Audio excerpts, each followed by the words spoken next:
You are in tune to the Man Wizard Machine, so get ready for action. Make you sweat, gon' make you Hey, what's happening, party people? You're in tune to the ultimate sound going down right here in your town. It's the Grand Wizard Rasheen, and we right here at WSME FM Enlightenment Radio. All right, we going to kick it out on Starship, the hip hop Starship, with my man Kool the Star Child. You know what I'm saying? Do you like Yes, that funky beat? Hey, Kool, what's happening, my brother? Yo, Grand Wizard Rasheen, what up, baby boy? What's going on? Oh, How you, man? Oh, I man. think what you're doing. I hear you, baby. I hear you. Okay. Y'all don't know, it's the original Star Child, yo. The original Kool.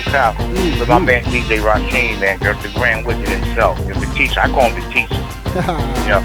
You should be hashtagging his name, the teacher. All right. I appreciate that, brother. Yeah, well, look, it's a lot of people that really don't know who the Star Child is. You know what I'm saying? They don't know the history of Kool. Now, first of all, is Kool your real name? Well, my mother didn't name me Kool, but she named me Kyle, K-Y-L-E. Okay. All right. I thought you just came out cool. No. Well, I want to be cool. I mean, you know what I'm saying? Yeah, But Kyle's my given name, yeah, no doubt. Okay. So, what I want you to do is give a visual.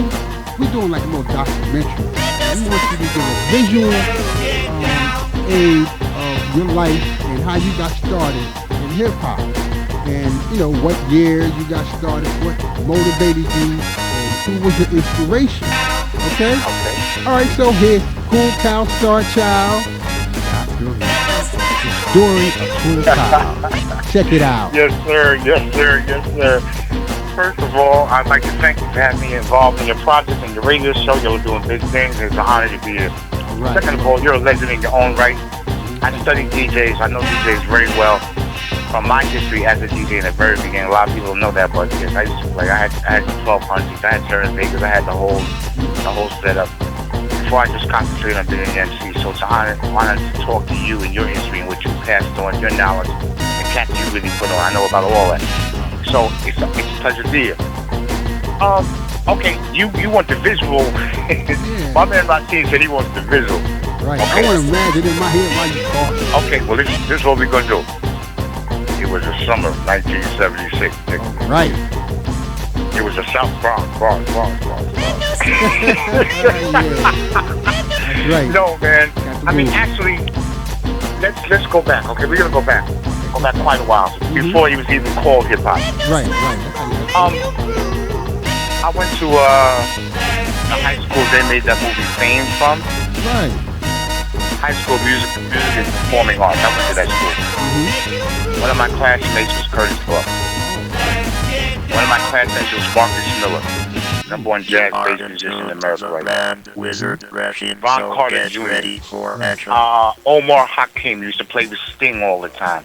I mean, school was loaded with musicians that eventually became stands out in their giving craft.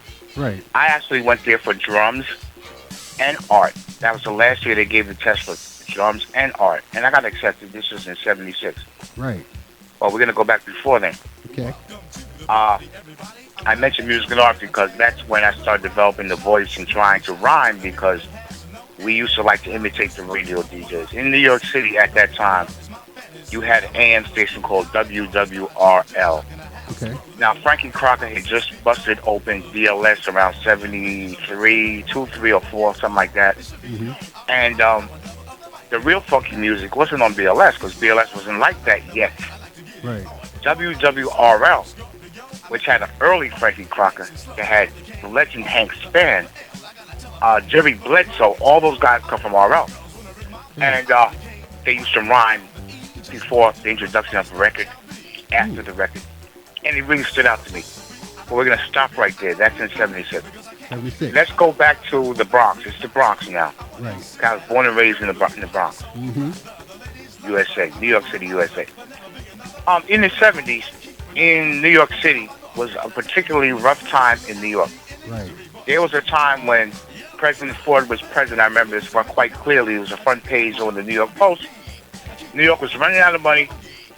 The landlords in the South Bronx that owned those buildings were burning them down for insurance money, which led to the biggest mass destruction of property that ever occurred in America all at one time. All this was in the Bronx. Wow. The streets were burning. Could ride our neighborhood subway train and for miles past nothing but abandoned buildings. You've seen the pictures, and this is a fact. Mm-hmm. It looked like a war zone. It looked like Iraq. Right. I mean, straight Iraq. Yet there were people living there. Okay? Yeah. At the same time, because cats didn't have anything, cats couldn't be in the house because the house had nothing to offer. Maybe the mom wasn't there. Maybe dad wasn't there. Maybe nobody was there. A lot of cats took to the streets just to have something to do. The gang culture erupted, 69, 70, 71. Right. Now the gangs, and we're not talking about blood and crip type phenomenon. We talk about the real, original street gang with the colors. No rags, colors. They wore the jackets. They wore the hats. They wore the MC boots, the motorcycle boots. Right. They wore the Garrison belts. They wore the chains.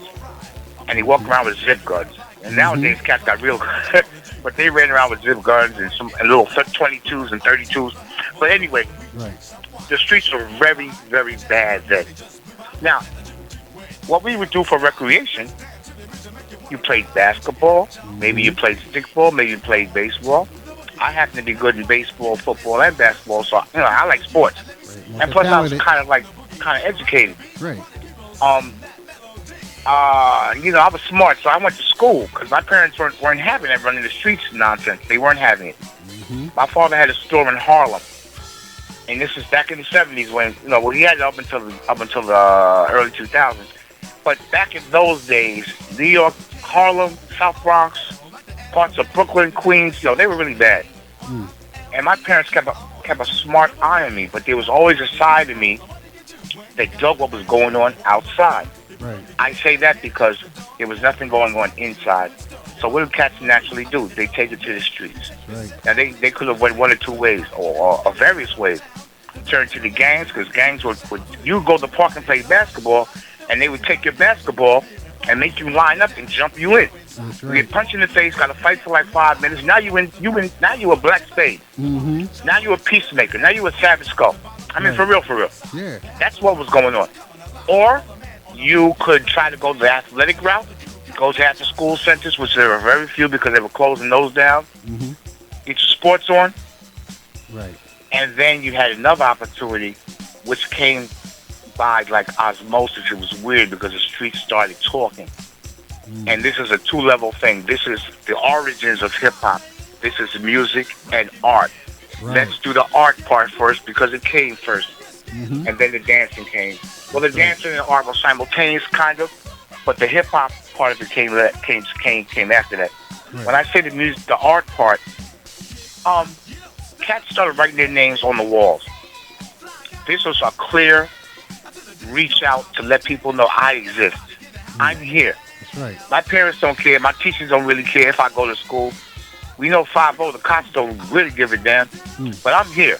Right. I'm Johnny from 181st Street, so I'm writing Johnny 181. Right. I'm super cool. Super cool. I'm cool. I'm the best cool there could be. I'm super cool. I live on 223rd Street. Therefore, super cool 223. How old was you? I was about 13 then. Okay. Okay? I could name all the writers. I do them all because I was a writer. And walking the streets in the Bronx, I mean, you see these names, and now you're like, whoa, how are they doing that? Right. When do they do it? They don't do it in the afternoon. It got to be early in the morning or late at night. Right. So cats is trying to get out their crib, just put their little tag up. It became, we used to call them hits.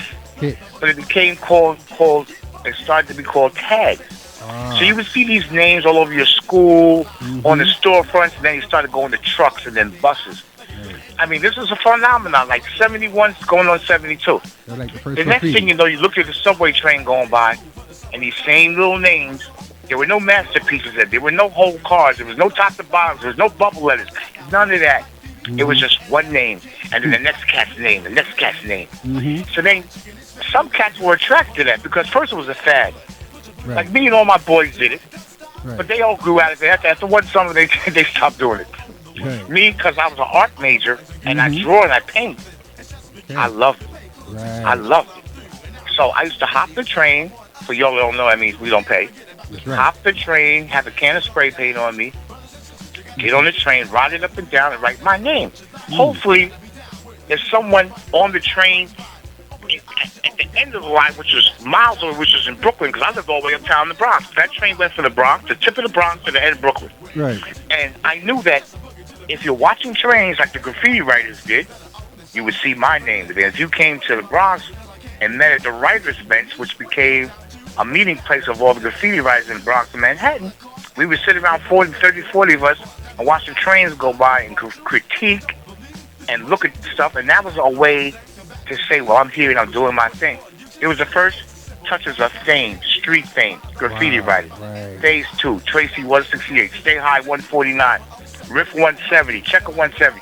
These are all my boys. These are all dudes that weren't going to school. I don't know what they did during the daytime because my ass had to be, I had to be in school. Right. But after school, me and Case 2 and Butch 2, these are all legendary graffiti writers. Kill 1, we would get on the trains. Instead of going straight home, we'd have markers, pilot markers, unit-wide markers. Right. And we'd hit the inside. Now, on the weekends, we would meet up early in the morning, 4 or 5 o'clock in the morning. It was still dark. And we'd go to the train station, jump on the tracks. In New York City at that time, they used to lay, they were called layups. They would lay the trains up. They weren't running on the weekend in the middle track. Right. So you'd have to cross the local track, climb on the top of the third rail, because there's a wood covering on the third rail. The third rail powers the train. And you could stand on that, and you could write your name on the train. We started doing that. Everybody was doing that. Then smarter guys figured out, well, let's go to where all the trains are stored at, and they started invading the yard. They started going to the yard. Right. And the tunnels, because they kept a lot of trains in the tunnels over the weekend. So that was the criteria for a real graffiti writer. So I started doing that around 72. But meanwhile, the music part came in. As I'm being a graffiti writer, I was also dancing. I could dance pretty well. And we would go to house parties, and it was something about funky music, which I'm not going to put the racial quotient in it, but, you know, we dug the bass line, we dug the beat, we dug the congas. Right. You could listen to a record and tell the crescendo was coming, the break was coming, and you would lay for that break. And back then they weren't extended because nobody was mixing these breaks. Right. But you would love for it to have been longer because that's when you went off. We used to call it going off. Right, right. And we would all get together, practice our little dance moves. We used to watch Soul Train on Saturday mornings in New York. And we would go to parties. And me and my boys, I had about 6 or 7 of them, we would practice actually. And then we'd find a party, and we would get these girls who knew each other, and we would literally stand next to her, and we would line these girls up, and we would line up in front of them. Right. And when the break came on, we would practice these moves and do them. And of course, they got their minds blown, like, who are these guys? The Shylights, the Delphonics, like, what are they doing? And we would break on them. Right. We called it Burning Girls. It was called Burning originally. Right, okay. Burning, breaking. And we started doing that. So this is around 71, 72. Right. All this is going on. Meanwhile, the art thing is going on. And so you have to understand, Rashid, see, I'm from New York. And, you know, New York is very good on capturing fad images, getting what they can getting out of it and moving on. But they are very astute about what's going on. It's in the air. You could feel it. And around those days, all we wanted to do was party. Right. And I'm not talking about during the day, getting high, just dancing, listening to music and having fun. Originally, there were bands playing. Right. In New York City, they had bands in the parks. But around 73, 74, it metamorphosized into DJing. There'll be a guy with 2 turntables. Wow. Now, he really wasn't mixing. He's playing records from front to end, but he would continue it on kind of seamlessly. But it was continuous. Not like a band that takes a break. They got to get a drink of water, go to the bathroom, come back. That was good for us, but this was the next level. Right. And people are going to these parties. Every spot in the Bronx had a park. that had DJs on Saturdays and Sundays, and it was great. Wow. And then you had a section of cats that would come just to dance, and they were doing the same thing me and my friends were doing. Right. And you would go to different parties, and you would see the same faces, and they all had moves. And you used to look at their moves and try to imitate them, and they would look at your moves. Mm-hmm. Then they turned into battles. We would go to different high schools and challenge yeah. people at these high school parties to battles, and we would battle. During those days, it was Clark Kent who wound up being a DJ with Kool Herc and Herculoids. Mm-hmm. Kool Herc was one of the first beat players. Grandmaster Flash was a B-boy. Melly Mel was a B-boy. Scorpio Mr. Ness was a B-boy. Kid Creole was a B-boy. Curtis Blow was a B-boy. Mm-hmm. I was a B-boy. Right. Charlie Rock was a B-boy. We all started dancing. Right. Okay, now let's go forward now. We go to 72, 3, 4. I'm still writing. I get locked up on my 14th birthday, hitting a layup. Went to jail, went to court. Yeah, yes, sir. Yes, sir, my 14th birthday. Okay, so now let's go further up. Graffiti is changing into an art style now, and cats are bringing boom boxes or little radios and shit, excuse me, beep, just to hear music while they're writing their names. So there was music playing in the background. Right. And the white boys would bring their radios and they would play rock. So music was intricate in the background of graffiti. It really was. Okay. I can attest to that because I was doing it. Mm-hmm. Let's go to 75, 76. Right.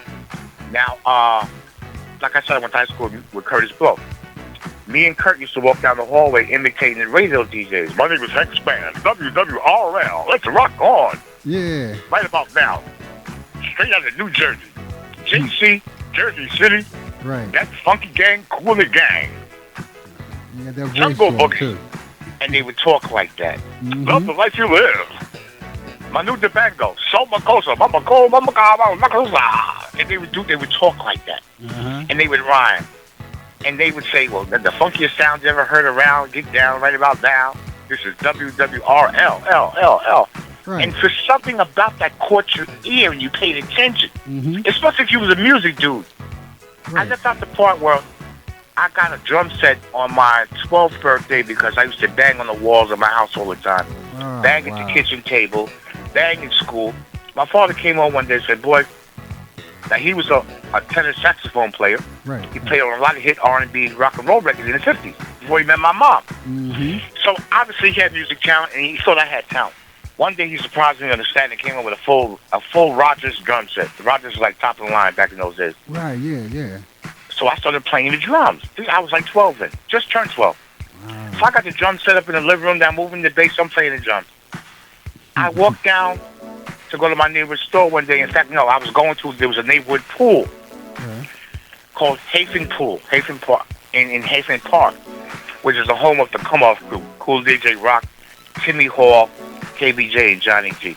Co-op City in the Valley. Right. Okay? They had a pool there. They still do. Me and my friends were going to the pool one day, and this guy walking down the block toward the pool, this guy had his garage door, but he was playing the drums. I immediately was drawn to him. They kept walking. I crossed the street. I said, yo, what's up? He said, what up, man? I said, what's your name? He said, Pumpkin. Pumpkin? Okay. This is Pumpkin from Pumpkin and All-Star. Right. Pumpkin grew up 2 blocks from me. He had a brand new drum set his dad on, so I said, do you mind if I get on? He said, can you play? I said, I just got a drum set. I can play a little bit.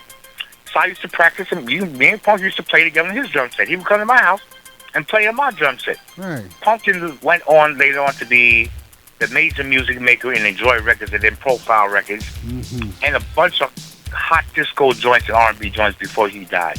He died way too young. God bless him. Yeah, God bless him. But that's how long I've been knowing Pumpkin, since I was 12 years old. So I'm playing the drums. I got the beat inside my soul. It's in my body. And I'm breakdancing. And now I'm imitating this DJ voice. And let's move past into 76. My family decides to buy a house. We move out the Bronx, and we go to Long Island. Now, I'm bored as all get out. There's nothing to do here. I don't have my driver's license yet. I'm stealing the car. I'm going right back to the Bronx. Going back to my girlfriend and my boys. I got the brand new Cutlass. I go back to music and art. I'm fronting the car. Yeah, I'm good, yo. Didn't have a license. Right. So finally, I got my license, but before I did, I met a guy. I had to go to summer school out there a year. I met a guy who was very popular in my neighborhood.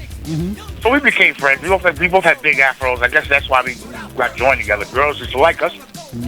and we started going to parties. I would go to these house parties, these center parties out here, and they had a DJ, 2 turntables, Clubman mixer, maybe 1200s, maybe. But they had the basic setup, a couple nice speakers, but they weren't doing it. They were just playing music. They'd have a mic just sitting on the table, a mic. They'd pick up the mic and say, it's like 1 o'clock, y'all need to get together, grab somebody, grab anybody, and put the mic back down. Yeah. I had rhymes. I had been practicing rhymes. In the meanwhile, in the city, around 70, 77, Mel and Creole stopped dancing. They stopped going to Flash parties to dance because Flash had stopped dancing. Flash was now a DJ. Wow. And Flash was an exceptional DJ. Melly Mel and Creole and Cowboy knew that this was becoming something. So in the parks, Flash started developing a name. Cowboy said a couple of rhymes, Flash loved it, and Cowboy became the first MC for Grandmaster Flash.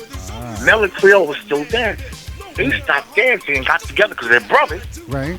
They started writing rhymes. Now they go to Flash. Oh, See, I didn't know that one. Yes, indeed. I didn't know that Flash. Mel and Creole was brothers. Yes. And Creole's the older one. Creole's older brother. Mel is his younger brother. Okay. So they got together with Flash. Now since they live together, sleep in the same room, they're writing things together now. Creole comes up with a bridge in between his rhymes. He's saying one rhyme, that rhyme ends, then to fill the space, he goes, yes, y'all. You don't stop. Yes, y'all. You don't quit. Creole invents the phrase, yes, y'all. Kid Creole. Okay, so now Creole, Mel, and Cowboy become a little team. And now they're rhyming behind Flash. And Flash is letting them do it because Flash knew how good they were and saw how the crowd reacted. It was all about crowd then. Yeah. I heard about Mel because I was going back to the Bronx. In the meanwhile, I'm hanging out in Long Island, and now I'm getting on the mic at these parties. I'm rocking these house parties. They're like, what did you just say? Like, like they were amazed. Yeah. But this was Westbury, Long Island. One of the guys who was amazed, you might have heard of him. Later on, he became MTV's first MTV Raps host, Dr. Dre. Dr. Dre came to one of my parties, asked me could he get on the turntables. I said, who are you? Andre Brown. They call me Dr. Dre. Yeah, well, this is my man said, and I don't know, can you play? I have to have been tired. My man was tired. We had been there all night. I let him get on. He played. Right. He was one of the first people to talk about my first record. He was amazing. A guy from Westbury actually had a record. And I did a bunch of joints with him. They did a high school graduation where I got on the mic and performed my record live. I did a couple of high school graduations out here where I was rhyming, and they just couldn't believe what I was doing. That's history. That's Long Island. But meanwhile, I'm going back to the Bronx. Right. Oh, by the way, Rashid, into the audience, I had one of the first MCs in Long Island. Kool, the original Star Child, Strong Island. That's right. I battled Chuck D and his crew many a time. It's all on tape. This is before they were even called Public Enemy. The Shockley Brothers, Terminator X, Flavor Flav was carrying records, and then he wasn't even on the mic. I used to bring my boys from the Bronx. We used to battle them. I didn't know they go back that far. Oh, they go back to 77, 78. Yeah. Yeah, Chuck knows. Okay. Straight up Kool history, yo. Right. I got tapes of me battling Chuck, man. He was called, and in fact, he's not going to like this, but his original name was Chucky D. Sweet. Right. Before he became Chuck D. Okay. That's a whole other story, how they met Russell and became Public Enemy. Right. And Andre, Dr. Dre had a group called, what was that group's name? They were like the third group on Def Jam. Oh, because he played at a radio station out in Long Island, college station. I can't see, my memory's slipping now, but there was, what is that college station? A big radio station, college station. Eddie Cheever played it for a little while. Dr. Dre played on it, and that's how he got his break. But anyway, let's go back to the Bronx. Right. So now, I'm coming back, and I'm hearing tales, and people are talking about Melly Mel. Right. Yo, Cal, you need to battle Melly. Meanwhile, I'm doing house parties in Bronx. I'm doing parties. I lived uptown, they lived downtown. We were doing park parties. And I started developing a little name. I was called DJ Kool then. But then, right around 76, I met this girl. We started going together. Right. Long story short, she comes to the crib one night. I'm supposed to be with her. We supposed to be chilling. I got the book out and I'm writing words. I'm writing words. I said, what are you doing? I said, writing rhymes. I said, what you mean rhymes? Rhymes, like, to go with beats or music. Joe, you want to be a DJ, huh? I said, I kind of do. In fact, yeah. Mm-hmm. So I read her rhyme. She was like, oh, that's hot. She said, guess who my best friend's boyfriend is? I said, who's your best friend? She said the girl's name. Guess who her boyfriend is? I said, who? She goes, DJ Hollywood. Wow. Now, meanwhile, in '76, Hollywood had already became a phenomenon with the style of play he played. Plus, he rhymed. He wasn't a yes, y'all guy. He wasn't doing that. He was disco? He was disco funk. Right, there But you his go. rhyme pattern, many MCs did. Da da da da da da da da da da da da da da da da. Hollywood invented that. Okay. Right. So she said, "You want to talk to him?" I said, "I'm like stunned because I heard about him." Mm-hmm. See, the progression is coming. Cats are hearing each other, hearing about each other. They want to meet each other. They want to go to the next party and see if they can get on. They want to show people what they can do. They want to rock the crowd. So I got a chance to meet Hollywood gets on the phone. We talk for a minute. Yo, come to my club, man. You know how I'm at. You already know. 371, which was the hottest club in the Bronx at that time. Back in those days, Hollywood was doing 4 parties a night. He was getting crazy money. He would play 371. He would go to the next spot, go to the next spot, then the next spot, come back to 371, close it out. He was the first mega paid street club DJ in my book. So I come there.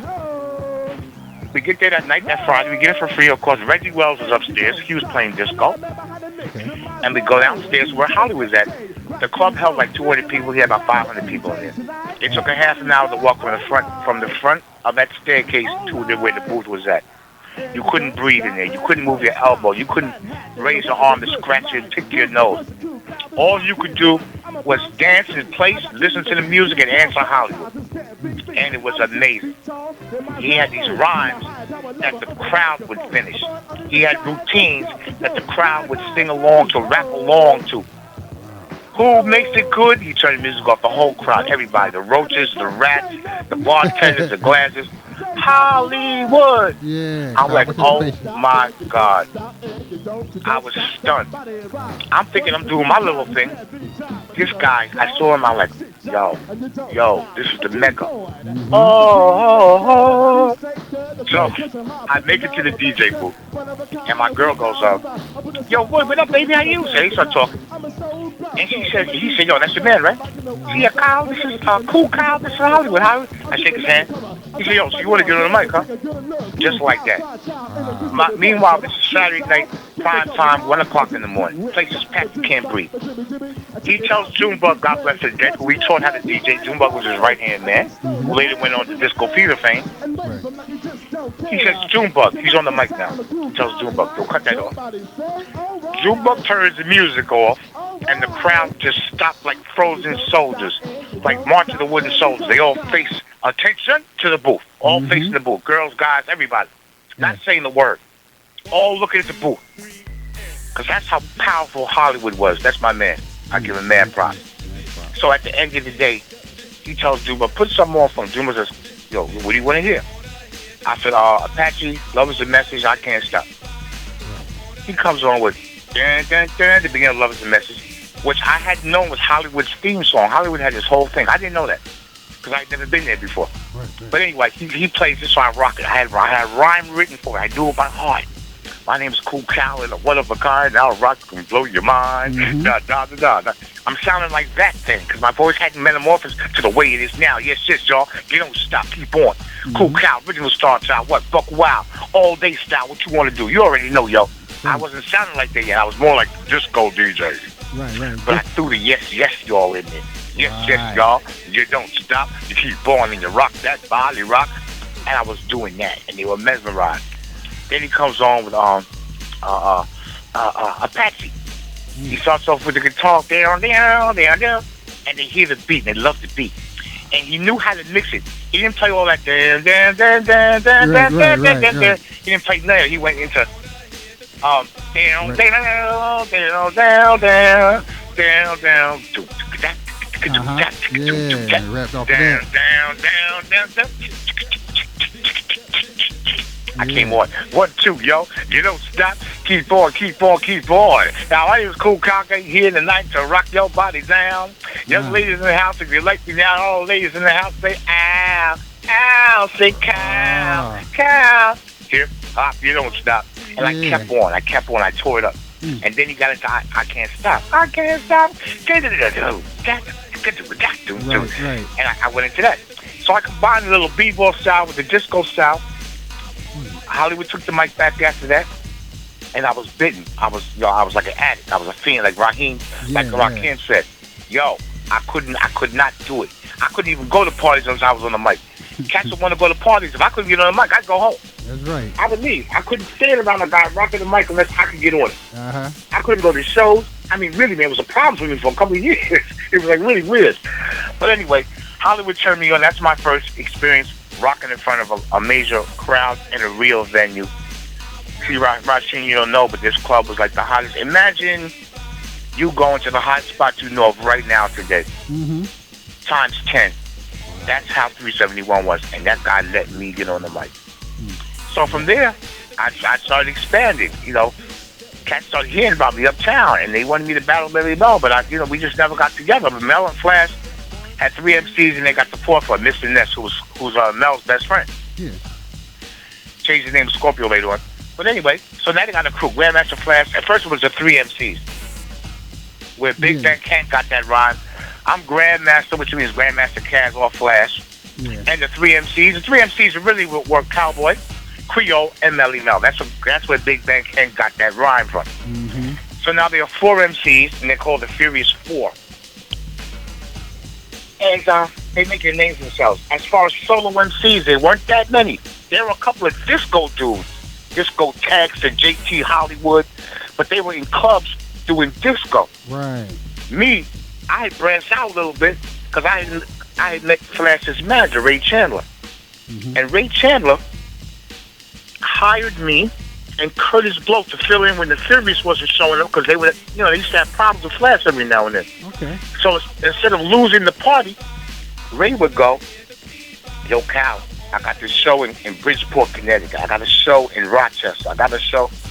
I want you and Curtis Blow to rock the mic. So me and Curtis Blow filled in for the Furious many times up until Curtis came out with Christmas rapping.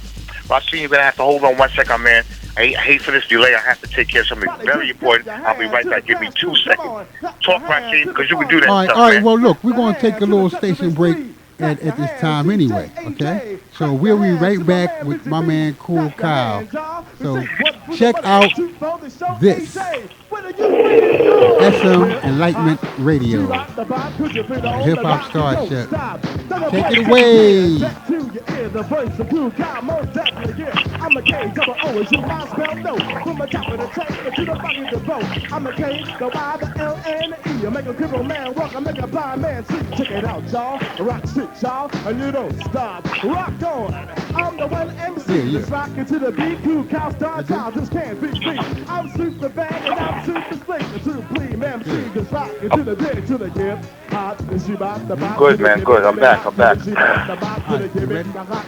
Yeah, I'm ready. All right. So, and we back, party people, right here on Grand Wizard Rasheen on this Hip Hop Starship, and we're going to get right back to the story of Kool Kyle, the Star Child, and let's finish on where you left off. Cool?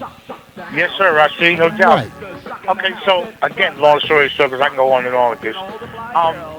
I met Ray Chandler, who was Grandmaster Flash's first manager. He's the one that brought them to the level where Sylvia Robinson started paying attention. And then they went on to do the records they made. Mm-hmm. But me and Curtis Blow used to fill in. So for me, rocking with Flash, being with him, practicing in his house, meeting the Furious, I mean, I knew all of them, man. And then you had other crews all around the Bronx and Harlem. They were all doing the same thing. And it was a battle for position. Right. But it was generally known that Grandmaster Flash and Furious 4, then 5, because Raheem got down on 78 or 9, I think 78, Right. realized that they were the top crew. Then you had Grand Wizard Theater and the Fantastic Five. Then you had the Cold Crush Brothers that came around a little bit later on, around 80. 81, 80. But Grandmaster Cats has been playing for a long time already. Right. But they became a group with Tony Crush. Yeah. You know, so all these different factions were all getting together. You had Harlem, you had the Crash Crew. You had a little bit later on the Treasure Street, you had the Disco Fort. A little bit later on, you had the Fearless Fort. You had Johnny Water, Ray Vaughn. You had cats that were all doing the same and trying to capture their neighborhood and then take it to the next level, the next borough, the next state maybe. A lot of harmonizing. So, right. And you know, they had routines, they started wearing the same clothes and, Right. you know, on the showbiz tip. You know, they realized that rap didn't have to just be rhyming, it could be performance and style, Right. which is what a lot of cats started working on too at the same time. All this came together at the same time.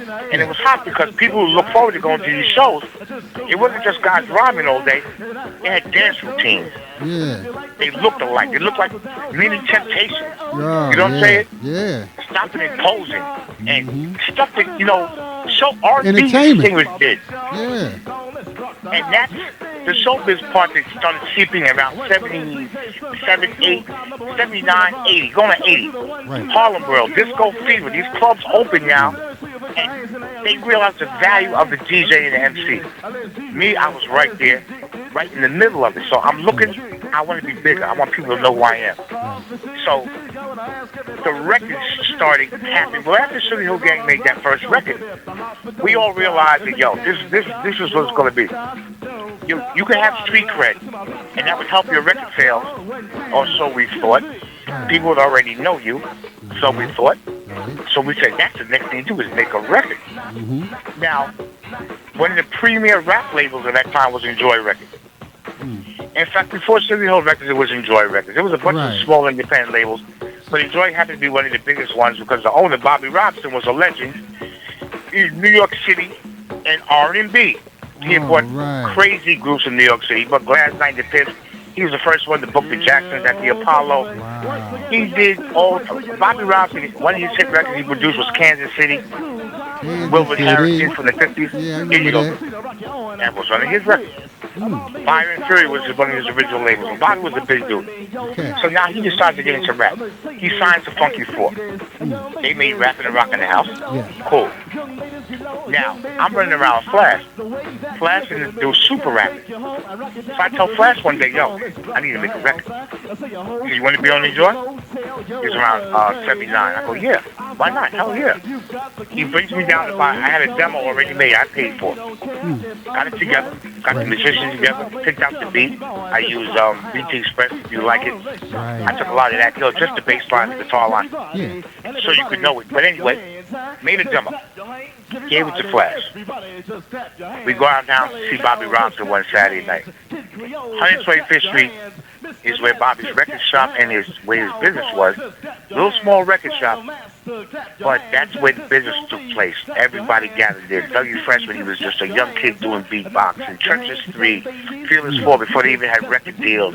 Everybody used to hang out at Bobby's. So we come to Bobby's. I can't park the car because it's Saturday night, it's the summertime, and 125th Street is loaded. You couldn't park. Excuse me, so I said, Flash, get out the car. He said, yeah, okay. So I'll tell you what. Let me just bring it to him. Let's see what he says. Just meet me inside. I never made it inside. I couldn't park. I double parked, and when I double parked, here comes Flash with a couple pieces of white paper in his hand. He doesn't have my demo. I said, yo, where's my demo? He said, Bobby got it. Here's a contract. I said, what? He said, here's a contract. Bobby put the demo on, gave me the contract that same day. There was no negotiation. It wasn't about what I want to, do you want me to, but none of that. I came back with a contract. So I signed the contract. Now I become the 6th artist to enjoy the first soloist. Now I'm making records now. Well, I made a record. And because of what records did to the game, it wasn't about the street anymore. It wasn't about the clubs anymore. It wasn't about the park. You wanted to go to the next city. You wanted to go outside your area, try to get more money, let people see. Hip-hop then was now called hip-hop. Around 77, we started calling it hip-hop. But in the beginning, it was called the jam. There was no hip-hop. That was officially hip hop. MCs became rappers and DJs, but we all knew it was really MCs and DJs. But this is what the media started listening and picking up a little slowly but surely. Sylvia Robinson jumped on it and signed everybody she could. Right. She took Flash, she took Funky Four, she took Spoonie G eventually, she took Busy B eventually. She had Sequence first female group to record, and she saw the writing on the wall, and she did very well behind it. So, But that's where the game was going. Was Sylvia Robinson, wasn't she the one that made Pillow Talk? Yes, she did. That's the same Sylvia With Robinson. Stevie Wonder. Right? I don't know. No, she made Pillow Talk. I don't think Stevie had anything to do with it. He may have played on it, maybe. Oh. But Sylvia's real fame comes from, she had a hit record in the late 50s, 59, called Love Is Strange. Oh, okay. Nikki and Sylvia. Wow. You hear it in old rock and roll movies. They always play it somewhere. You always hear it. That's one of the standouts from the 50s. Love is strange. Yeah. That's Yeah, Sylvia. I remember that. Okay. That was her first big record. Right. She made Pillow Talk in the 70s, moaning and groaning on the record, which was hot. So, Sylvia was an established songwriter in the she could play the piano, she could sing. Sylvia was an established real musician. Right. And she had done so well that her and her husband, Joe Robinson, decided to come out with their own label. Their own rap label. They had labels. All Platinum, Stand Records. All those were their records. On their label. They come out with a rap label now. It's called Sugar Hill Records. They get the money behind it. I can tell you where that came from, whatever. But they came out with that label, and they started signing up MCs and rappers. And we knew the game was changing. I wanted to change right along the game. So I have a contract with Bobby Robinson. I make this record. I go around. One of my first shows was in Philly. I'm still Kool, the original Star Child. I call myself original because I'm the first on the MC to do that. Because there was a DJ wanted to call himself Star Child. There was another one who I approved of. He was my man, DJ Star Child, rest in peace. He was me and him were man cool. But as far as MC goes, I'm the Star Child. Right. And one of my very first big shows was in Philadelphia. And no doubt, Philly all day. Long story short, Russell Simmons, I had met Russell, and trying to get with Russell, because Russell had just came out with Def Jam around 81. But anyway, he was preparing to do Def Jam records. But Russell was a promoter. Before that, he was Rush Production.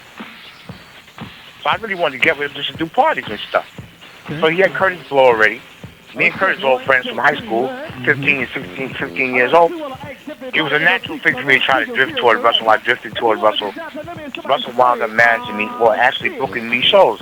My first show he got me was in Philadelphia. My DJ was DJ Sinbad, which you hear on some of these tapes. You see him in the movie, that's him playing. For some reason, I couldn't get with him that night that I had this show. I told Russell early in the afternoon, I can't find Sinbad. What am I going to do? He said, don't worry, my little brother will play for you. I said, who's your little brother? He goes, Joey. I said, Joey? Joey DJs? He said, yeah, Joey. DJ Run, son of Curtis Blow, because that's what Run was calling himself back in those days, because he was running DJ. I mean, Curtis Blow's DJ. Right. Curtis came out with that because Hollywood had DJ Squall, son of DJ Hollywood. So Curtis Blow came out with DJ Run, son of Curtis Blow. And that's how they got together. So now I go, okay, Joey can play. I never heard Joey play before. I didn't know how good he was or what. Get to House Queens where Russell and Run lived. Russell gets a limousine, the cars come, and we take about 5 crates of records, and we're in the back seat of the car, just me and Joey. And we're practicing. I tell him, come on with this, come on with that, stop this. At that point, I'm going to give you a cue, I'm going to point at you, just turn the music off, I'm going to pop craps in the crowd, get them going. At a certain point, I'm going to tell the light guy to turn the lights out, I'm going to walk away. Me and you going to walk off the stage. He goes, walk off the stage? I said, yeah, man, we're going to walk away. Let them think we leaving. Yeah. We'll come back real quick in the dark. We'll bug them out. And sure enough, that's what we did. It worked out very well. Got chased, got mobbed, got my earrings. That was in Philly, man. Right? That was in Philly. Yeah, no I doubt. can imagine that one. That was in Philly. Yeah. They loved it, man. Uh-huh. And that's why I got mad love for Philly to this day. To this day. So, I mean, I went back to Philly like maybe 5 or 6 times, got with Lady B, did shows for her. Yeah. But Philly was like one of the ground zeros for me. Baltimore was another one. I mean, I've done stuff up and down the East Coast. And it just showed me how rap was changing and evolving. This is before videos. This is just the records have been getting a minimal radio play. They weren't really playing rap records then. The message broke the wall down. So Sonic Force and Planet Rock broke the wall down. Those are the first records that really got major all day long radio play. That's all I really wanted. And unfortunately, the records didn't do as well as I thought, especially in my hometown, but they did well other places, so I was always getting work. But that's what it led to. It started out me being a b-boy, a dancer, a graffiti writer, just loving music, loving beats, playing the drums, hearing the radio. Wanted to be a radio DJ one time because I had a great voice. I thought I had a great voice. People told me I did. I started writing words that matched and they rhymed. I took it to the park, and people would stand there and listen. They would dance, but they would just look. And then I started saying things to make the crowd answer back, and they would answer back on time. Right. I was like, I told you, man, that was it. That's a cool cow story in a nutshell, man. That's how it started, and that's where it led me to this very day. Let me ask you another question. Now, I know you made movies. Yes, sir. Tell me about that movie that you made. What year did you make that? How did that come about? Well, I've been in a couple of movies, man. I was in Crush Groove. You don't really see me as well, but I know I'm in it. I really am. I was there. I'm in Ghostbusters. Next to but you see me. I had an agent. Early on, I got an agent. My girl said, you should get an agent. My girl's mother was the first black casting agent in America. My girl's mother casted the kids, the original kids that sang "Come and Play," everything's A-OK. Right. Right.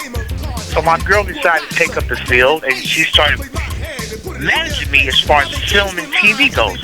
Okay. And I made another rap movie. The Run DMC was in, Love Boat Starship was in, Sweet G was in. It just never came out. But anyway, the movie. Excuse me. I said, what was that movie? Well, the one I'm talking about, I don't even remember what the working title was, but they never came out with it. But a year later, I get a phone call from Sam 5 Freddy, MTV Rap. He's the host, man. He was also a graffiti writer back in the day. Sam 5 Freddy. Sam 5 was a graffiti crew. That's a graffiti crew. That's why he called himself Sam 5 Freddy. He kept the name and wound up being on MTV. He calls me up and he goes, "Yo, Kyle, we doing a rap movie with hip-hop in it." Now, the only movie at that time that was being filmed at the same time was Wild Style. And everybody I knew was going to Wild Style auditions and filming. I had a chance to be in Wild Style. But I knew in this movie I would be the only rapper. I said, I'll go do that. He said, well, we tried to get Spoonie, but we can't find Spoonie. And I heard you with T-Connection. T-Connection was a club in the Bronx that I kind of like originated in and kind of broke down the door as far as hip-hop goes, because they really weren't playing hip-hop until I got in there, really. I mean, it became like one of the methods uptown in the Bronx. T-Connection. So Freddie came there. I didn't even know he was there. He heard me rock the mic. He's like, they called me and go, we're doing this movie. It's called Downtown 81. It's about this artist. Yeah, it's about this artist, a street artist. And a day in his life, he gets his equipment stolen, his DJ equipment. He goes on the search for it. We want you to be the MC in the club at a certain scene. I said, cool, how much? They quoted the price. It was lovely for me for 2 days. Right. But it was great. Right. So being my girl, you see her dancing in the movie. The girl that's dancing with the gray pants, that's my girlfriend. That's the one. She's one of the disco dolls. Okay. Okay. All right. Her name is, I gotta look at that movie more closely now. Yeah. Her name's Downtown 81. Y'all go check that out. Yes, sir. The most important thing about that movie is, besides being the first solo rap appearance in a movie, is who it's about. Jean-Michel Basquiat. Google Basquiat. Basquiat became an international pop artist of worldwide fame. Andy Warhol practically adopted him. He was a star of the village, and they did 2 major motion pictures about him. One with Christopher Walken. Jeffrey Wright played him in the movie. That's how big this guy eventually became. This was the first film thing he ever did. And he's in this. I'm in the movie with him. He shakes my hand on the camera. But he was very cool. He died of a heroin overdose maybe 3 years later. He was only 27 years old. But his paintings now are worth millions. And I tell you, millions, Rasheen. His paintings right now are worth millions of dollars. Wow. Jean Michael Basquiat. And they call him Basquiat. Basquiat or Basquiat. I call him Basquiat. So that's a highlight because it's the movie he did and I'm in it. And he does the rap. He goes in the rap club because Man 5 Freddy and Lee Quinones, another member of the Fabulous Five, was another major graffiti artist in New York in the 70s, 80s, and 90s. Lee. L-E-E, Lee. Right. So him and Lee are standing outside the club, and Jean Michael Basquiat walks by and goes, "Hey, yo, what's going on downstairs in the club?" Freddie goes, "Oh, there's DJ down there. They're really hot. You should go check them out." Mm-hmm. Meanwhile, they're doing pieces on the outside of the wall of the club. Yeah. So he gives him a pound. He walks downstairs. My man DJ Sinbad is cutting. We're doing a special instrumental version that Blondie made for me, the rock group Blondie. Oh, yeah. The record is called Rapture. It was the only instrumental version. Sinbad is playing Rapture. And you see me, I'm on the mic, and we do it. You know, Freddie comes in, he shakes our hands, he starts dancing a little bit, and he stepped off, and that was it. The funny also thing about that movie is, when they re-edited it back in the 90s to put it on DVD, because the movie never came out in theatrical release. They had technical problems with it and financial problems. It never came out. But it is the first movie with a rapper by himself. That's me. This is before Wild Style. So anyway, in the 90s, the producer of it gets in contact with me. Her name is Marisol. And she goes, "I want to put out Downtown 81. I said, "People don't believe I made a movie. Nobody's ever seen it." Are you sure this is you? I don't believe it. No, this is the 90s, all right. No, real, because I've been telling people about this movie like for years. Nobody believed it. You know, yes, cool, Cal. We've been looking for you for years. We couldn't find you. We wanted to do your vocals again, or we wanted to re-edit it, but we could not find you. I looked in Europe. I looked in the Bronx. I looked all over. I got on the internet. I could not find you. And this is the early days of internet. Yeah. I said, "Well, I don't know. People know where I am." She goes, "Well, long story short, cool, Cal. We had to get another voice to do your scene. So when you see the movie, it's you in the movie, but it's another voice." I said, "Another voice?" She said, we had to dub your voice." I said, "Who is the voice?" She goes, "Melly Mel."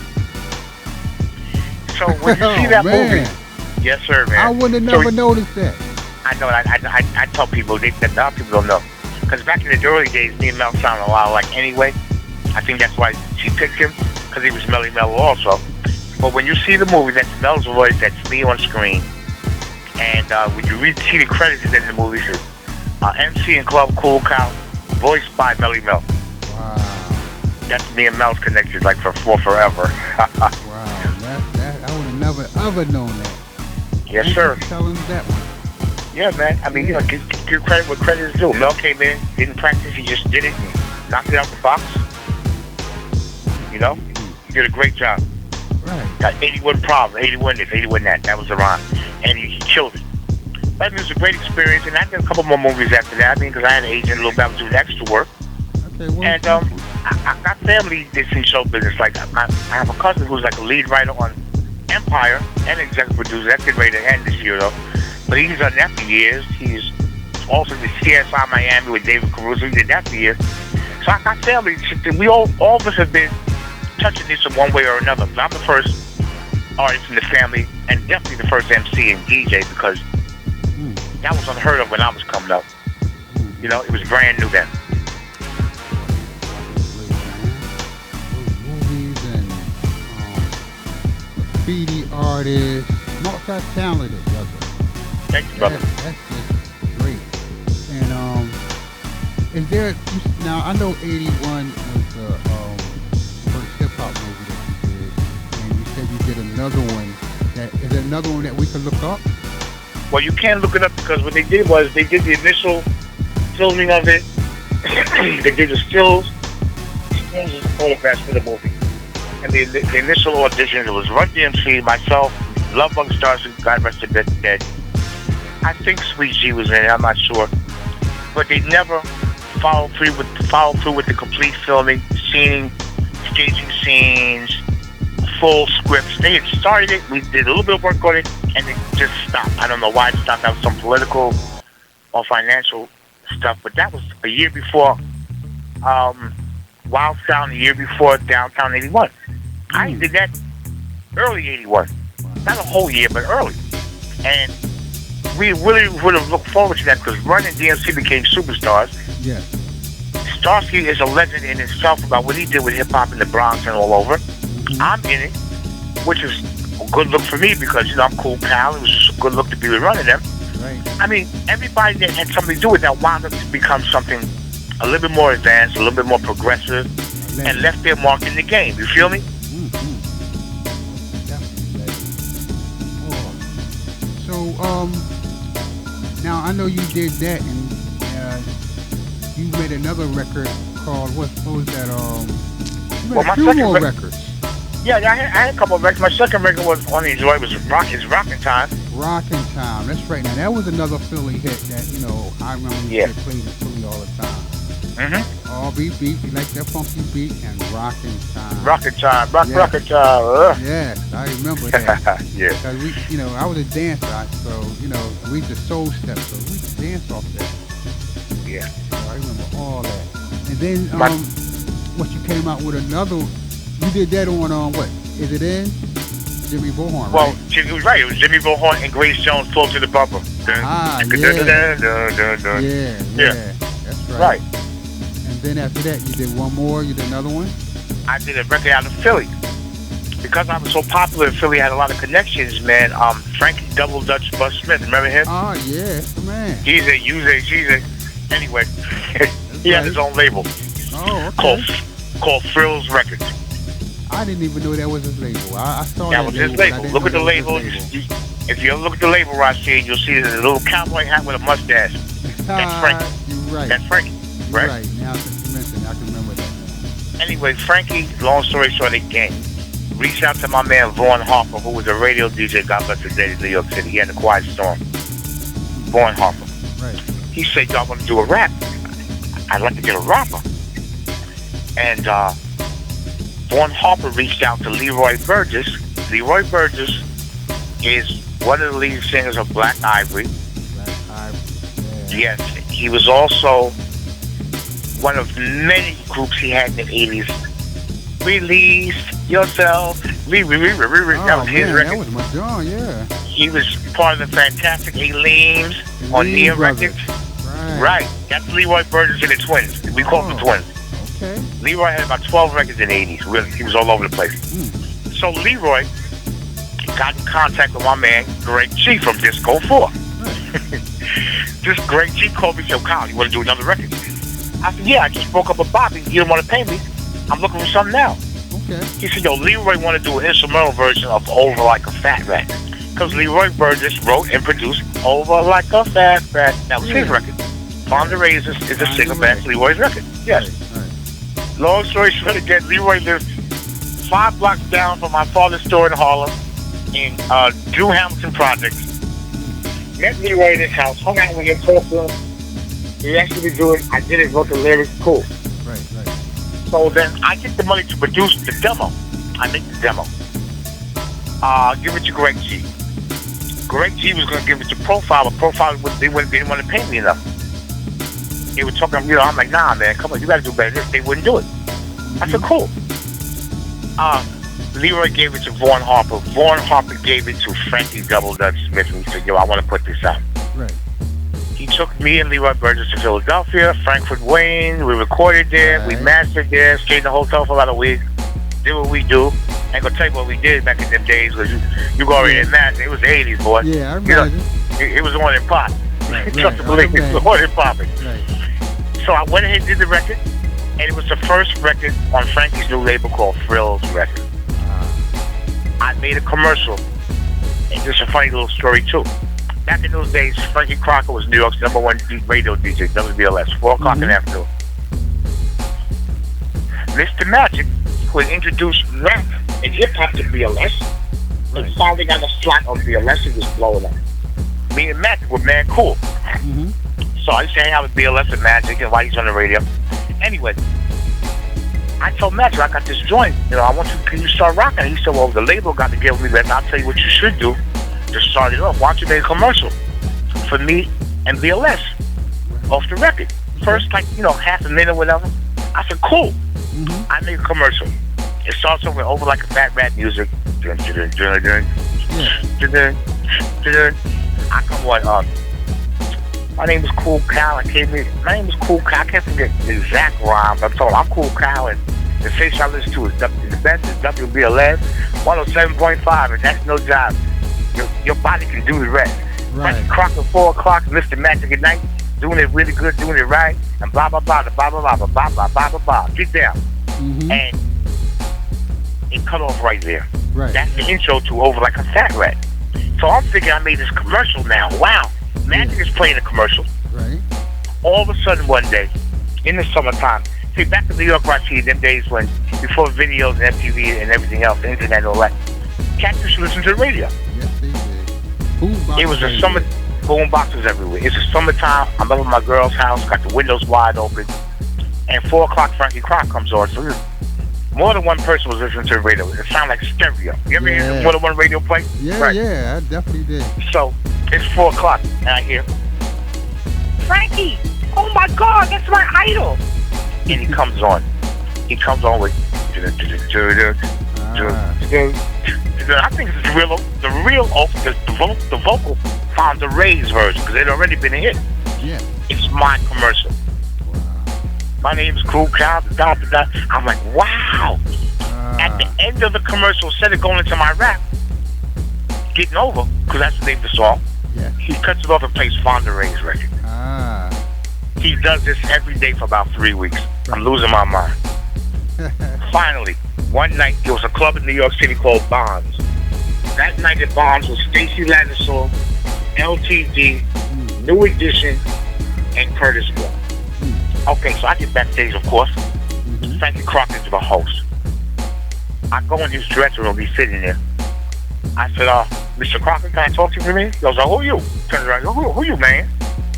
I said, yo, Frankie, my name's Kool Cal. He goes, Kool Cal, yo, what up, man? Yo, I really like, he becomes this really smooth. I really like that commercial you made for me. It's really hot, baby. It's really hot, yeah. I said, so Frankie, he goes, yeah. So I said, yo, Frank, I hear you play the commercial. Yeah, I play it every day before I come on. I love it. I said, so what's the chances of you playing the record? He goes, my man, let me tell you something, baby. Let me tell you something. You tell your label, they need to get with me ASAP. Right. You need to have a follow-up single ASAP.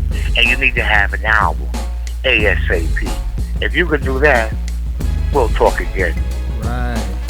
What he meant was, yo, the label gotta send me something, number one. And you gotta have a record right behind it. And an album. Yeah. Which could have been done, but as my luck goes in them days, the label, Frankie Double Dutch Bus Smith, lost the label because the federal government cracked down on the money men behind the label. They were long story short. That was the end of that label. They went to jail and the whole nine. Except for Frankie Double Dutch Bus. I can't ever say that. Double Dutch Bus Smith. Yo, Frankie, man, what's up with that name? But anyway, so there was no follow through. Yeah. But I had met Frankie. I talked to him. I was with Magic like a lot at BLS. Me, the Disco 4, the field. So we used to stay in BLS. Yeah. I mean, that was like our playground a little bit. We would come there and Frankie Crocker would look at us like, yo, you need to calm down. We were young, man, and that was New York radio, and it was hot, and we'd hang out, go at the Disco Fever, hang out till like 8 o'clock in the morning, go to the hilltop or the rooftop, the next spot. Those are those days. But, the next record was called Getting Over, and then after that, my man Curtis Blow produced 2 records for me, and my main man Billy Bill. William Waring, was a writer. Yeah, William Waring. Oh, is that the guy that wrote the songs for Curtis Blow? Yes, he was. He was really a writer. Right, I know him now. Yeah, Billy Bill. But he also could MC. And Billy was my man back in those days. Me and Billy were like frickin' frack, like salt and pepper. Curtis said, whenever you see Cal, you see Billy. Whenever you see Billy, you see Cal. And that's how it was. And Curtis Blow and Billy Bill, for instance, they were kids. Like children. Right. Not even teenagers, children. So long story short, me got the Curtis Blow connection, and Billy Bill's Curtis' man. So Curtis goes, yo, you want to make a record? Want me to produce it?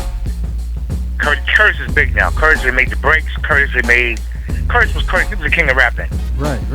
Oh, hell yeah, Kurt. You got this? Yeah. So Kurt took us to the studio, and we made Trouble was the A-side, and the Old School was the B-side. I'm the first Me and Billy are the first people to coin that phrase on a record. It was called Old School, 1984 or 5. Anyway, we make the record, and we bring it to Profile. Kurt had a production deal with Profile. Okay. Now, mind you, Profile turned me down a year earlier, 2 years earlier with Getting Over. I didn't really want to deal with them. Even I wanted to be in that label. It was a good independent label. Yeah. But because Kurt had a production deal, Corey Robbins, the president, immediately jumped on it. So, the record came out. It was on Profile 12-inch. Did a couple of write-ups, Spin Magazine, Rolling Stone. And we, it did kind of all right. Mm-hmm. But Corey was pushing, really, in those days, he really was pushing Run DMC, who are also on the label. Uh-huh. Right. They were the emerging superstars of Profile, and a couple years later, they were like, mega stars. Yeah. And he put all his resources into really, pushing them. He had Spider D. He had me and Billy. He had, a couple of great acts. But my main thought about that was, it seemed like he paid a lot of attention. And no hating involved, because Run DMC are my boys. I mean, God bless them. Right. But, he really didn't worry about me and Billy so much. And, we never made another record for him because I complained about it. And I got a habit of when I'm serious about something, I don't play it like, Corey's like, listen, I don't need this. Well, you need to put out a new record, man. Well, give me an idea. Me and Billy presented an idea about, this was when the crack epidemic first started killing New York City. Me and Billy wrote a record called Leave It Alone. Don't do it. Subtitle, Don't Do It. Right. And we thought it was hot to death. Corey wouldn't mess with it. No, first of all, it's about drugs. Second of all, James Brown made a record, King Heron. It only sold 1 million copies. Only sold 1 million. And that was heroin, man. There's a whole different... Watch what's going on in the streets, dude. Right. He wasn't feeling it. He didn't understand. And we all know what happened with crack in New York and all over the East, all over America. Yeah. In the mid-'80s, right? We all know. They took over. Right. It took over the music industry, too. They did a lot of cocaine and crack. I mean, come on, man. And me and Billy put our finger on it. And we made one of the first records. Somebody don't stop, don't mess with that crap. Right. He wouldn't put it out. And because he wouldn't put it out, I got mad at his ass. Mm-hmm. I'll get another record deal somewhere. That's right. And sure enough, I did. Mm-hmm. I mean, and this is another record that got hemmed up in the music industry. I met Ben Cosmo D from Nucleus. Nucleus. Yeah, the man. Cosmo's my dude from Brooklyn. Yeah, my boy. I met him through another kid I met. We decided to create a group called The Move. It was myself, Kool, my man Troy Clear was calling me some Iceman, and the third dude, AB. No, AB. So we were going to call ourselves The Move. So because Troy knew Ben so well, Ben had his own studio. I mean, it was excellent. We went there and made this record called Greedy Girls. So we made the 12-inch, Right. and we presented to Ben's label, Sunnyview. That was the last record they bought. They put out the initial maybe 5,000 copies, and the label got folded because of the same thing that stopped Thrill's records. Yeah, I got you. The government was cracking down on these illegal, I'm not going to say exactly what they were all doing, but they were, put it this way, they were gangsters on those labels, okay? Yeah, I understand. The president of the label went to jail for payola and all type of, and we were the last record signed on the label, so it never came out. I gave a promo. One night, me and my man Troy just jumped in the car and drove to Philly overnight. And we got the Lady B's show. Remember she had the overnight show, that nighttime show? Yeah. We just walked in the studio, just walked in there. She said, what kind of surprise guest? Cool cow, oh, whatever. Shut down and interviewed us. She put the record on and played that Make It or Break It thing. And we got a lot of make-its, she just played right then and there. So, we had a little insight, we had a little something that could make it happen. Right. It just never came out. So that was my last recorded thing. As far as being on wax that you could buy in the stores or you could download. Well, I got mad music, man. Me and my man got together not too long ago. He calls himself RB the Brolic. We call ourselves The Move. I have to move Men versus Many. It's Kool Cow RB against the world. MVN, Men versus Many. And we can unload these joints pretty soon. But I'm working on the solo joints, which you're going to be well aware of. And, all that's coming up real soon. 2020 is going to be a good year. Oh, that's going to be great. And also, I'm gonna be DJing for my man Cool Kyle in 2020, so I'll be checking that out too. Yes, sir. Stuff Yes, coming sir. No for doubt. you. No doubt. The Grand Wizard and Star Child, yo. What? Hey, y'all better watch out. You know what I'm saying? I'm coming to a show near you, so have that money ready. Got that money ready, word. Right. Yeah. No pay, no play. That's right. No pay, no pay. Heard what I say? Right. Yeah. Yes, indeed. Oh boy. So tell me, besides that last record that you just said, did you do any more ventures? Well, like I said, I have not signed any contracts since then. That was like in early 90s. 90s. I haven't recorded. Good time. Well, I have recorded, but I haven't done anything for a public sale. I haven't signed any contracts. I mean, it's not like I can't do it, because I can do it. And especially now, because there's a feeling amongst the pioneers that, listen, and this is a political point, and it needs to be said, I'm going to say it on your show. Right. Rock and roll, R&B, country, jazz supports their pioneers and the guys that put the foundation, the bricks in the foundation. There's no age limit on good music. Nice. There's only styles and trends, okay? Now, the music industry decided many years ago in the 80s that we're going to keep this on this level. Get them in, get them out. Do the songs, let them get whatever they can get, and move on to the next young guy, the next hottest gut, the next hottest thing. And that philosophy has continued on to this very day. I mean, this is an organized thing. I know very well of it. I personally know of it. Major labels having conferences talking about this. What are we going to do with this rap music? We can't let it get too powerful. Thanks to NWA, Ice-T, and Public Enemy. But we can make a lot of money. Let them come and do their thing. They don't do a certain amount of numbers by the third album, they get cut off, period. Let's move on to the next new one, the next style. And that's what you're seeing today. It's always going on. That's my belief. Yeah. And my number one complaint is in our business, in our culture, we are very prolific in inventing trends, inventing styles, inventing sounds, inventing looks. And we never really profit. Yes, you got a couple of millionaires. Yes, we're supposed to get that, so that's a given. What about the cultural respect? Right. The feeling that you're supposed to generate when these artistic forms that form the backbone of American popular culture, dance, music. Right. African American urban people have been at the forefront of this. Not even urban. Let's go down south to country. Let's go down south to early R&B. Let's go to rockabilly. Let's go to the sounds that made this country what it is as far as music goes, popular music. Right. For every Michael Jackson, there's 50 people that were stars that never got credit. People don't even know their names anymore. People don't care. And that's the problem with our culture. And the problem with rap music in particular, because you got a handful of cats that you know because they had mega records. Right. But what about the cats that didn't have the mega records, but yet in the streets, they helped make that sound that made you want to make a record? Because if it wasn't for these guys that formed the foundation and the basis of what you later learned how to do, because now you had a blueprint, right, it would never exist. And therefore, I go to this point now. How come Melly Mel can't get a deal? I'm not saying he can't. I really don't know his business. But I'm saying because the music industry doesn't want. How come it has to be LL, if anybody? Because L is a perennial million selling record guy. And he chose acting, but he still has his foot in music a little bit. Will Smith a little bit. But at the end of the day, there should be much more. Right. Because there's cats like Kool right now. Oh, I sound my age now. Oh, I don't look well enough for video. I look old. No, I don't. Absolutely not. That's not even the point. The point is the music. Older and better. It's the style. It's the sound. And also at the end of the day is what you're saying. Right. It touched kids then. It can touch them now. It can touch whoever we wanted to touch if we make it that way.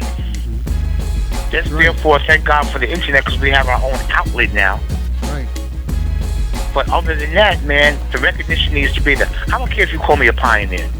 I got some cats that call me legendary. I mean, I appreciate the compliment. Thank you. Right. But you know what matters to me? Just to have somebody say, yo, I heard this joint you did. Oh, saw you at a party. and I went home thinking about your rhyme, or I went home, I had the best time of my life. I want our history to solidify around what we brought to the table. Yeah. And commercially, it can still be brought to the table. And that's where it needs to be. And maybe that's a fantasy. Maybe that's a dream. No, you know I what? know how deep We the gotta music do industry that. is. We could do that since we got internet and all that. All we gotta do is keep pushing and pushing. You know, since the record companies won't push out stuff, we create our own record label. You know what I mean? Oh, I we believe push in that, our man. own stuff. You know what I'm saying? I believe in that. Because right now, like you said, it's a thing with the industry where they don't want our type of music. Our type of music was kind of positive. We was teaching people. They don't really want people to be taught too much. No, they don't, man. They fear that. They always have. They want to dumb down the industry. That's why they had to get rid of Public Enemy and people like that. But they were teaching them stuff about how to uplift yourself. Yeah. Now, once you start uplifting yourself and respecting other people, you know And what I respecting mean? yourselves, first and foremost. Yeah, and respecting yourself. You know what I'm saying? That's a problem.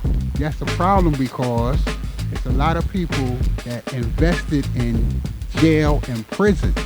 Yes, sir. And the jail and prison industry are the main ones that basically is controlling hip hop right now. You're right about that. You know what I mean? They don't think I know a lot, you know what I'm saying? Because, you know, I was born in 1960. So therefore I was before Yeah, you know, hip-hop. you've been around, man. You remember Martin Luther King got That's killed. right. You know what I mean? I mean, So come on. I remember the times when it was nothing but we had people to look up to. They try to kill all our people that we look up to and make examples of them so we won't have nobody to look up to. Now all we gotta look up to is dudes wearing their pants halfway down, you know, tight jeans and a lot of feminine stuff. You know what I'm saying? They're trying to feminize the youth now. You know, they're taking the men out of our culture Yeah. where we had a whole lot of men. So that's what we need to come back. The old heads need to get back into the studio so we can teach the younger people, you know, the basics. Because they don't know the basics, that's why they came out with the style they got now. Yes, indeed. That's just my opinion. I hear you, brother, and I agree with you. I agree with you wholeheartedly, and I really didn't want to get too political because that's like I understand. But anyway, but at the end of the day, it needs to be said, man. You know, there's a dichotomy in this country that's totally not with us on so many levels. And, you know, what we do is provide the entertainment and the style. And you take it, you run with it. You don't want to give us what it's really worth. You don't research our history, which goes back to the original concept of people like us who look like us and help build this country on so many levels. And we were always destined to not be what we could be because they didn't want it to be that way. I said it, support it, I believe in it, and the music industry is one of the greatest examples. So what we got to do is flood the airwaves. We got to flood the internet with our stuff. Yep. Just like they're doing. We got to make people hate our music so much where they go to sleep and listen. You know, oh man, I hate Kool Kyle. Then they all beat like that funky beat, but they singing it all the time. But they hate you. You know what I mean? That's what their music is doing to us. We hate that music, but we, you know, next minute we know we singing it because we hear it so much. The subliminal quote is very important, man. So especially in music, therefore, man. we got to do the same thing. We got to reverse what they doing to us on them in order to get our stuff out. I agree with you wholeheartedly, DJ. For real. Wholeheartedly, You know what man. I'm saying? I mean, a lot of people not going to talk about that because they're scared. Yes. You know what I'm saying? I Yep. ain't scared. I'm going to tell you the truth. Yeah, you're not scared. You're not scared. So, you know, just remember that old pioneers. Flood the airways, flood everything. Go old school, give out flyers. You know what I'm saying? Just do like you used to do back in the day. Just non-stop, where they get tired of hearing you. Come out with new records. It don't have to be trap. It could be what you came out with before.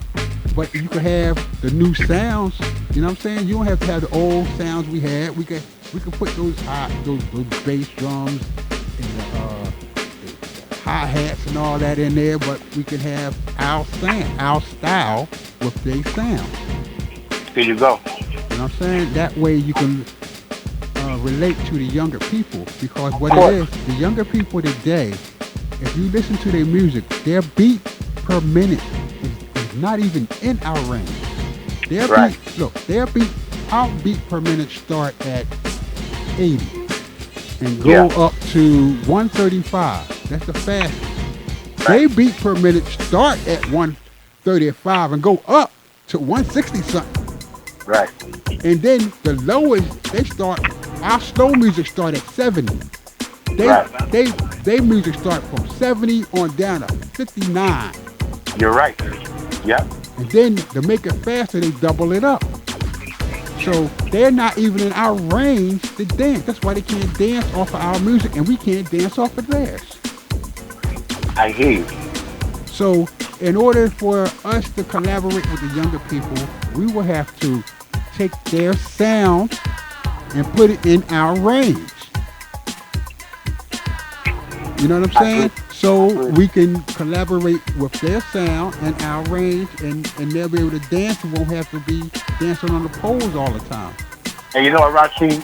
There's a way to do that, and we're creative enough to know how to do it. Yes. I got a couple of songs that we've done that are in that range, and it wasn't a problem for me because I'm an artist. I don't put them down for what they're doing now because they had no foundation. Yeah, that's what I'm saying. They don't know. They weren't taught. And as far as artistic freedom goes, I wholeheartedly believe in artistic freedom. I don't want anybody ever telling me that you can't say this, you can't say that. But there has to be a worthwhile quotient involved in it. Yes. Black music, especially hip hop, is the only one that gets judged by what we say. But you don't care about what they say in rock and roll. You don't care about the subliminal satanic messages. Oh, that's fine as well. But we came up with what we see every day. That's a problem now. And what these kids do, emulate that when they really shouldn't. They should just listen to it for what it's worth. It's a record. Now, we know subliminal is very important, so you have to be aware of it. But if you're crazy enough to say what you need to say, you can also be positive. It's just how you present it. That's all it is now.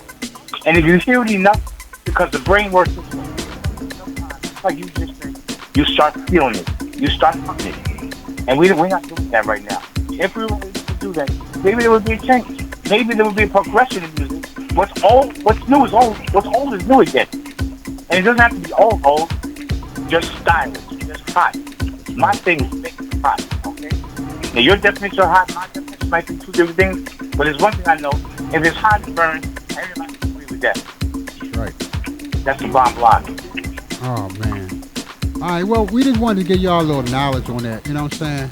And, thank you, man. And I'm so happy to have you on this show, you know, and give us that, you know, history of Kool Cow, the Star Child, and everybody basically had a little visual of that, you know, of hip-hop, you know what I'm saying? Also. Is there anybody that you want to give some shouts out to before we about to break out of here and fly out of this spaceship? Give some shouts out, my brother. You know, people that, you know. My man, first of all, I want to shout you out because, you know, you're a superlative DJ, man. And you fall into that category of the recognition quotient. And that needs to be upgraded. And whatever I can do about that, because I believe in keeping it real. Real recognize real. And that's my philosophy all day, every day, 24/7. So I shout you out. I shout my mom out. I love her. God bless her. I shout my man Curtis Blow. I shout my man DJ Chaos. You know, there's so many that matter. But I really salute and shout out all the pioneers that I stood shoulder to shoulder with behind them turntables. When we did parties that laid the work down, where we would go there and have to deal with getting stuck up, where there would be shootouts at our parties, where the police would come, where people may have got hurt. But all in all, it was a great time. We had fun. I shout out to the creators of fun. Right. and their creative ability that they were able to, by the grace of Almighty Father God, translate it to something that everybody felt. I shout out everybody that had something to do with that. Whether you became a superstar or you were a neighborhood hero, a good hero. I shout you all out. All right, man. All right, y'all. So, like I said, it's been wonderful. Thank you again for coming on the show. And we're about to fly out on this spaceship, the hip hop starship. You know what I'm saying? And that's right. So, buckle up your seat belts. Because we're about to fly into space with the Star Child, the Grand Wizard Rashid, Grand Wizard Stevie D. You know what I'm saying? WFME FM Enlightenment Radio. And we're about... Yo, Rusty, I just told you something. Yeah. I want to shout my man RB the Bronx. RB, I love you, baby. All right. Shout out. Okay. Well, we about to be out. So peace. Stay peace. We out. No doubt. You are in tune with the man, Mr. Rashid, so get ready for action.